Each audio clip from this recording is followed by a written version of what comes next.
So hi everybody. Just tonight is Thursday, September 10th. This is a special meeting with the Adult Learning Zone designers. And as we kick off the meeting, I think it'd be great if we could just go around robin and introduce ourselves. I think everybody knows me. I'll take a pass on this. But if Aaron, Brian, Gilbert, and Joe, if you wouldn't mind just spending a couple minutes giving us a sense of your background, what you're currently doing as a designer, and let's go from there.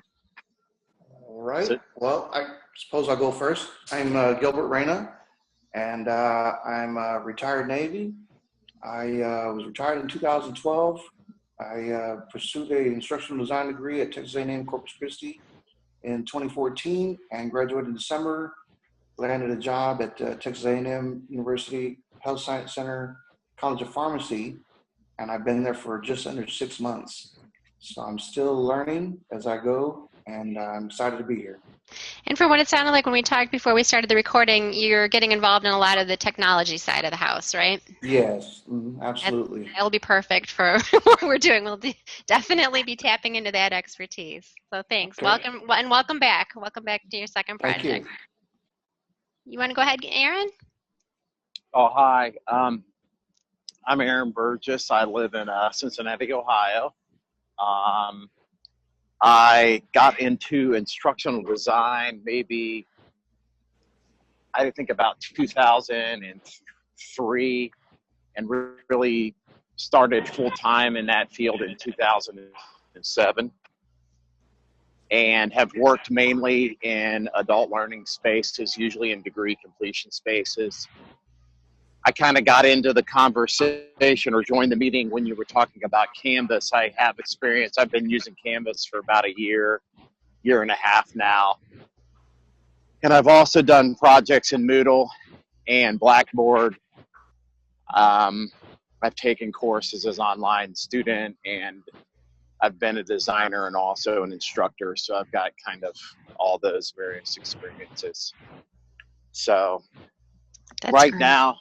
Right now, I'm not, this is pretty much the only instructional design project I'm working on. I completed a consulting project for a small college last year in Atlanta, where I was pretty much the only person working on a Moodle conversion project, and I converted 86 or 86 or 87 college courses for them in a year.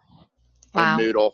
So I'm taking a little break, but I saw this, I saw the program, and I thought this would be a great way to continue to use some of my skills, but for a much better cause than my own enrichment financially. Great. So.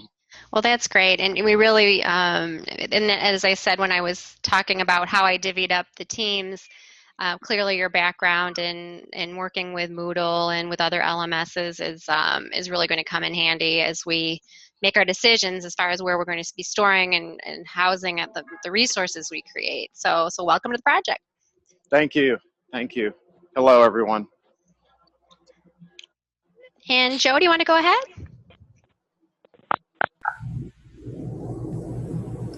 Sure. Hi. My name's Joe. I've been an instructional designer at an online university, Columbia Southern University, for I think about 6 years now. I started in 2009. Lately, I've been dabbling in creating more interactive learning environments using Captivate and Adobe Flash and things like that. I find that to be very interesting, and I'm pretty happy to be a part of this project here. So. I had a little bit of audio trouble at the beginning, so I think I missed the first couple of minutes. Oh, yeah, it was fine. We were just kind of getting our ducks in a row, so we didn't have anything we talked about. Okay. Just our introduction. So, well, welcome to the project. That's great, and I'm glad to hear that you're working with some other e-learning applications, because that's definitely going to be part of things that we think about in terms of the deliverables that the service learners prepare. Is to what degree of fidelity do we need to take it? Do we want to go to kind of bridge that gap between a PowerPoint and then taking it to that next level of having them build out e-learning modules. So your expertise and opinions and that will be helpful just to kind of help us gauge what you think it would take for novice designers to be able to take that step from a development standpoint. Excellent. Great. And I think last but not least, Brian, I think you're calling in on the phone. Is that right? Yes, this is Brian. I'm here. Let's see, about me. Originally from New York City, currently living north in Buffalo, New York. And let's see, most of my experience will probably last 10 years, mostly online, teaching online for a number of different online institutions. And I've designed lots of different courses for those online institutions using mostly Blackboard, eCollege, D2L here and there, and most recently Moodle when I'm learning Canvas right now. Oh, good. And other than that, I think that's it. I enjoy learning, using different LMSs and designing different types of classes. Okay, perfect. That's, I think, like I said, when I was deciding where people might fall in line with the available projects, I think, as you said, you've taught, I don't know what it was, where was it 100 different courses? And I'm like, okay, well, I think you may know your way around the inner workings of an LMS then, so that's great. And there is one more member of the team, Gio, and I'm pretty sure he said he was able to join us, but maybe he had a conflict creep in, but he is the 5th member of our group. And so I'm just going to mute everybody just for a couple seconds just so we don't have any background, and then as when I get through my opening remarks, then I'll kind of open things up again. But I'm running tonight's meeting off of the design plan document. It's the Google Doc that's shared in our shared folder. And so I'll keep things fairly tight tonight. What I'd really like this just to be is an opportunity for me to communicate to you what the designer assignments are, what I need help with, and then ask for your input on where you think you would align well and what type of project you'd like to work on. And so what I've got pulled up here on the screen, and hopefully everybody can see my screen, and if you can't, just let me know in the text chat if for whatever reason things get wonky on the screen. But right now we should be looking at something that says meeting agenda for the Adult Learning Zone team meeting.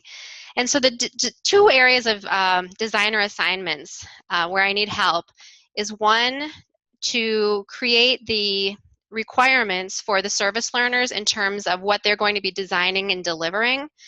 And so as we talked about in our first meeting last week, that's primarily going to be a lesson plan as well as lesson modules for about a 15-minute to 30-minute small bite instructional module for an adult basic educator to use with their adult learners. And without getting into a lot of the details, those are the modules that would then align with the college and career readiness standards. So, and I'll share with you in a moment what's involved with that. Then the second piece of it, we talked a little bit about also last week, was where are these modules that the service learner is going to be housed once they are developed.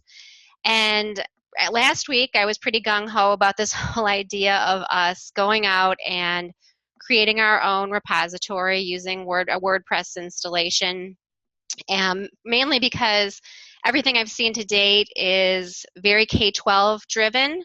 And also, a lot of the times when you go to these repositories, it's just kind of an ad hoc build out where somebody might have put a few math modules and then other people have maybe done some science modules. And it didn't appear like there was a great momentum behind the effort. And so I really didn't want to be dragged down by some of that baggage. And so my approach was, okay, let's just start clean and on a clean slate and create our own. And so what I'm going to do is hop over to this section, excuse me, about the Adult Learning Zone and kind of dig right into kind of the guts of a big decision that I think I would, I know I need help from this team and with all of your expertise in helping me think through and coming up with a decision of what direction we're going to go. So option B was the one I just described, where we would use the WordPress installation I already have and build out this adultlearningzone.org. Option A, and there's really no preference between A and B, it's just a way to delineate the two, would be to join forces with an existing repository. And one of our subject matter experts, Amanda Duffy, has done some good work with the folks at OER Commons. And so let me put a couple links into the chat room. Here's the main OER Commons repository.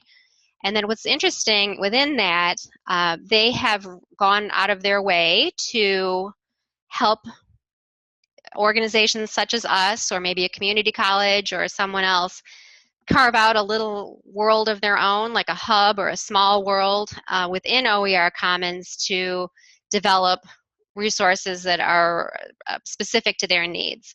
And so the second link that I put in there, it's the same link, oercommons.org, but it's a separate group for adult education. And so this is the one that Amanda is particularly affiliated with, and so I'll open it up here. So the question for our group is, does this serve our needs? And does this seem like something that we would want to align ourselves with? And if so, that's great. How do we go about doing that? And if not, is there something that we could borrow from what they're doing, the good things of what they're doing, and build it out on our own? Because when you look at it, it's a lot of the same types of things that I had in our prototype for the adult learning zone. It has things delineated by subject matter. It's very much aligned with the GED standards, the Common Core standards / CCR standards. So there is a lot that's already there that is the things that I was targeting myself. So with that, I'm going to open up the mics again and give everybody a chance to speak. So anybody have any experience or exposure with OER Commons? Have you ever used any of their resources when you were developing instruction?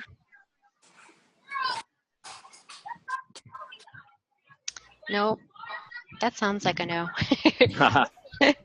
And what are your thoughts on that? As far as you guys have certainly built out enough of your own systems and know what it's like to host, because clearly if we do the adult learning zone, that would keep the burden of hosting on my shoulders, or people that I get to help me with that, versus using something like OER Commons. Any thoughts on that? Kind of the pros and the cons of self-hosting versus dovetailing with somebody else's efforts?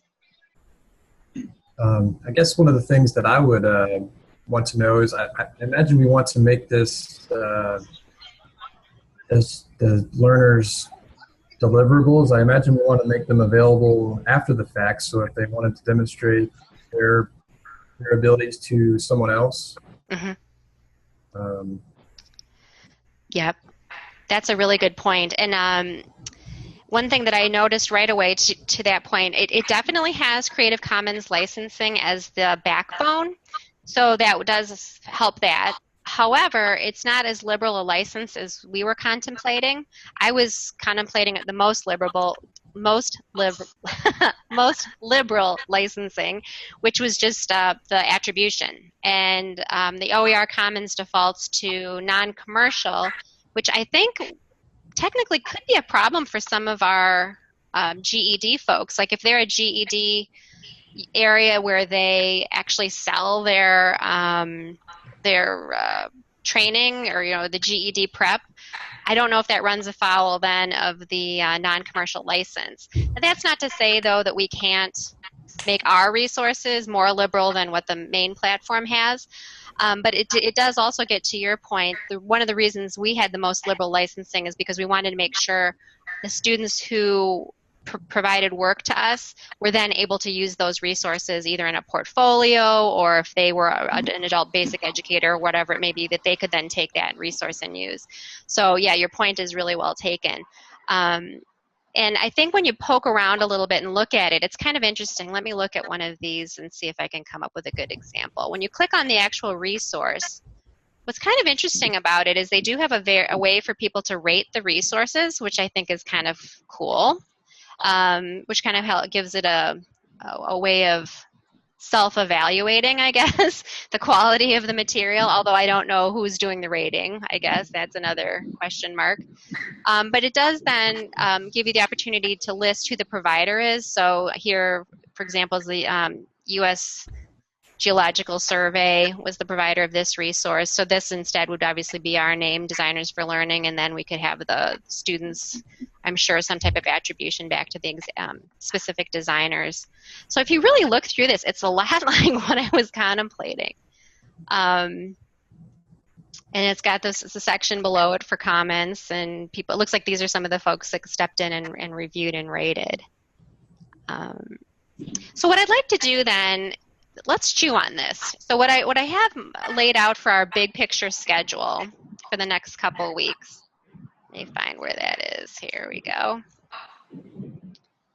I've got the survey. I think I gave everybody a link of that last week that I'm sending out to the subject matter experts. And I have a link to that somewhere, and I'll share that in a moment. And so these are questions that I'm posing to the subject matter experts, asking them if, what subject area should we focus in on? What grade level should we focus in on? Specify what should we really focus on the college and career readiness standards? Should we instead focus in on the GED? So that's kind of the nature of the questions to them. So the idea is that we'll go out to the subject matter experts on the 14th, receive their feedback, hopefully by the 21st, and then I'll be able to turn that around and get the aggregated data out to the design teams. And then based on their input, plus the digging that we do into these issues that I'm talking about with you tonight, we'll regroup as a group. And I've set this up as a tentative date of October 8th. Certainly I'll confirm with you guys if that date works with you, but it's a Thursday night on same time, but it's on October 8th. And what I'd like to do at that point is have, give you guys the opportunity to give me your feedback on that question that I just raised. Should we go down the path of building out our own, or should we consider OER Commons, or even more broadly, are there other repositories that in the next couple of weeks you could help me dig into and see if that's a better place for us to align our efforts? So that kind of gives you a big picture of what I'm looking at in terms of the date. And then I have another couple dates that I'm contemplating in November and December for when we would come back and regroup based on the decisions we made in that October 8th meeting. So what I wanted to do tonight was to pitch that idea to you. That's the one project that has to be contemplated. And then as I mentioned also, we need a team, 2 or 3 designers to help prepare written instructions for the service learners that confirm what their design and development requirements are going to be for the adult basic education deliverable. So that's the second project assignment. One project's the one I talked about a moment ago. This is the second one. And so Gilbert, this may ring a bell with you. When we had our cohorts go through with Grace Centers of Hope and develop units, we had a subject matter expert prepare a style guide and a lesson template as part of that project. And so I've linked those here within our Google Doc to give you a sense of what I'm talking about. And so what we need to do now for this project is to do something similar. So we need to prepare some written instructions to the service learners saying, for example, the lesson needs to be limited to scope to about 15 to 30 minutes. It has to be aligned to the standards. These I'm kind of reading off the screen here. Lesson must designate whether it's for a grade level D or E or whatever it might be. Explain to them if they are going to borrow or repurpose a resource, have the instructions on what type of resource it has to be in terms of the licensing requirements. You know, we have to be able to legally be able to use it in order to be able to borrow it, those types of things. And then also spell out for them what we're looking for within the lessons, that we need them to have it not just be a content dump, that it has to be true instruction that has activation exercises and demonstration and appropriate application and integration activities, those types of things. And then finally to have almost like a style guide that will lay out for them what the developed materials must include. So I think we've talked already a little bit about this, that it needs to have some type of lesson overview for the instructors. It needs to have the actual lesson materials, and it's kind of what I was talking to Joe about a moment ago, is how the degree of fidelity that needs to be. So can it just be a PDF, or does it need to include some type of PowerPoint lesson or whatever it may be? And these are the things that we need to as a group, decide if that then needs to be spelled out for the service learners, and so on and so forth. So that this is just kind of my very quick, off the top of my head, these are some of the things that for sure will need to be in the style guide that we prepare for the learners, the service learners. So what I'd like to do now is ask you guys to give me a sense of where you would like to contribute. Do you see yourself more interested in being part of the team that would prepare that written document and those the written style guide and any of the templates to clarify for the service learners what the design and development requirements are? Or would you be more interested instead in being part of the a small group of folks who would work on building out either building out the adult learning zone or figuring out a way for us to align with an existing repository? So I'll unmute everybody and kind of give you a sense to, okay, Brian's mentioned design and development is what he's interested in. That was easy. That was good. I thought I'd have to do some arm twisting on one or the other of these. So that's, you know what, Brian, I'm going to stick your name right there. Right there you go. First one up. Anybody else? Gilbert, do you have a preference one way or the other? Where you'd like to spend your volunteer time? I'm thinking the second option, adult learning zone. Okay. Yeah. Okay. And Aaron or Joe? Yeah, Jennifer, I think the second one too, just evaluating the make or buy decision. You know? Okay.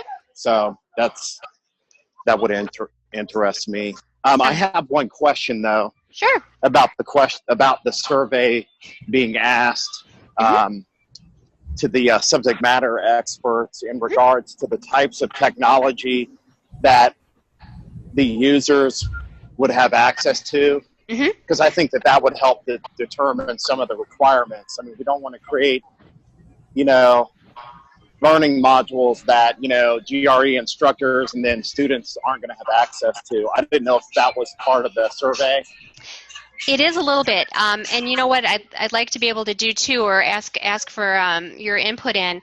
It is linked here at the on the bottom right here of our agenda for tonight, and I'm not going to send it out until early next week. I'm targeting Monday, so if maybe from now until Monday, if you wouldn't mind taking a peek at it and giving me your specific feedback. But to your point, I think I did have a little bit touching on it, but maybe not enough.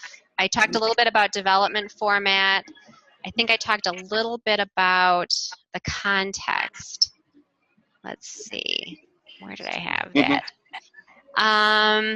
It probably could be built out more. I wrote, well, instructional context, every instructional context is different. Briefly describe the ABE instructional settings you've encountered. What special factors are important for us to consider, such as access to technologies to support the learners. But I think we could do a better job on maybe some more pointed questions. Yeah, that's a great point. So maybe if you could give me feedback on that question, I'd really appreciate that.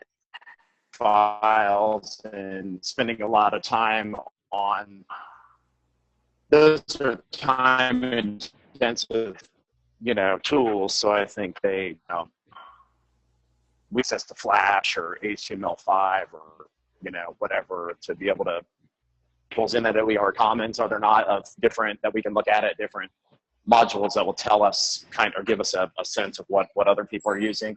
So we can use those to kind of guide. Okay.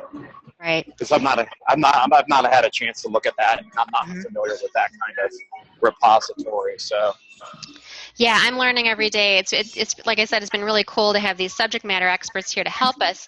And on the back side of this, one of the last pages of the design plan that we're going through tonight, I did a cut and paste from from the subject matter experts document that they're putting together. There are a lot of other ones too. There's the open course library. There's something called the OE Consortium, Digital Learn. So as I said, OER Commons is one that stands out, but certainly there are many, many others. And so as we're thinking about, like your team that's thinking about this, if you could, definitely spend some time looking at the other ones as well, that would be great. So let me go back. Okay, we got Joe. We don't want to forget Joe. Anything in particular jump out at you? I can contribute to the design and development area. Oh, okay. Well, you guys are too easy. This is just working out too well. We aren't having any fights, brawls over sections. Well, very good. And I'm guessing Gio will probably want to do, but I'll leave it up to him. He has more of a development background. I'm guessing he's going to want to go down the adult learning zone path, but we'll leave him to decide that. So this is pretty much all I had in terms of what I wanted to get out tonight, because I think now, we're about at a point where I can kind of pass the baton a little bit to you to start mulling over these concepts that I've laid out. And I'm sure as we move forward, I know we're going to have separate meetings as you have a chance to look at these other repositories, as you have a chance to look at what our style guide was and what our design templates were. And so we can regroup on that. But if you guys right now, before we disband for the evening, how does this date look for a formal date for us to get together on October 8th at 7 p.m.? Did Thursday nights tend to work pretty well for you? Yes from Brian? Yes, I'm free. Okay, yes for Gilbert? Yes. Yeah, yes, from Aaron. Okay, sounds good. And Joe, it works for you probably? Possibly. Yep. Yeah, it looks good. Okay, well, very good. So here's what I'd like to do then. Let's go let this all marinate. Let's all think about what I've talked about tonight.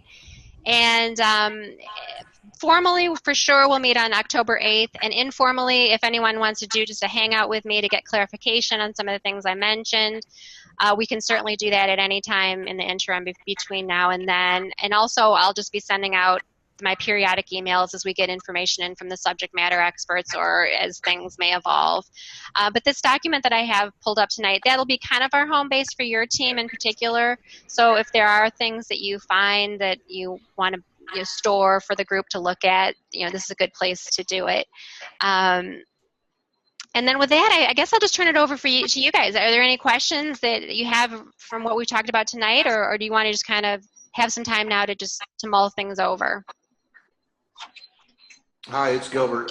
Yeah, I think I need to take a look at the design plan and see what's going on. I'm not familiar with the OER, so give me a couple of days to look at it, and I'll get with Aaron, and we'll start to discuss and put a plan together. Mm-hmm. That would be great. That would be great. And that's really what I'm looking for on the 8th is really just, and you guys have been down this path enough to know what it means to evaluate things and come back with recommendations, and that's really what I'm looking for from that group. And then if you decide, you know what, I think we could do it better, that's fine too. That's a fine option as well. If you feel that what's available is not meeting our needs, that's a fine option as well. And Joe and Brian, you guys are okay with, I guess for right now, there's not too much to do until we start making decisions on some of these things, getting some feedback. But certainly for Joe and for Brian, and well, for all of you really, but we hadn't talked about if there are any questions that you may have for the subject matter experts. Again, where did I lose it here? There we go. So here's where it says the SME survey draft. If you click on that, and then just drop me an email if you have any questions you'd like me to add or any that maybe you think could be better phrased. And if you could do that by Monday, that would be great. And I'll try to get that out to the SMEs by Monday, and then hopefully within 10 days or so we'll get some responses back. Okay, does that sound good? Sounds great. Okay. Well, thank you guys so much. I really appreciate your volunteering and your help, and my door is always open, so please let me know if anything starts to get confusing, because we can probably nip it in the bud pretty quickly. Well, have a great night, everybody. Thank you. Thanks a lot. Jennifer. Good night. All right. Good night.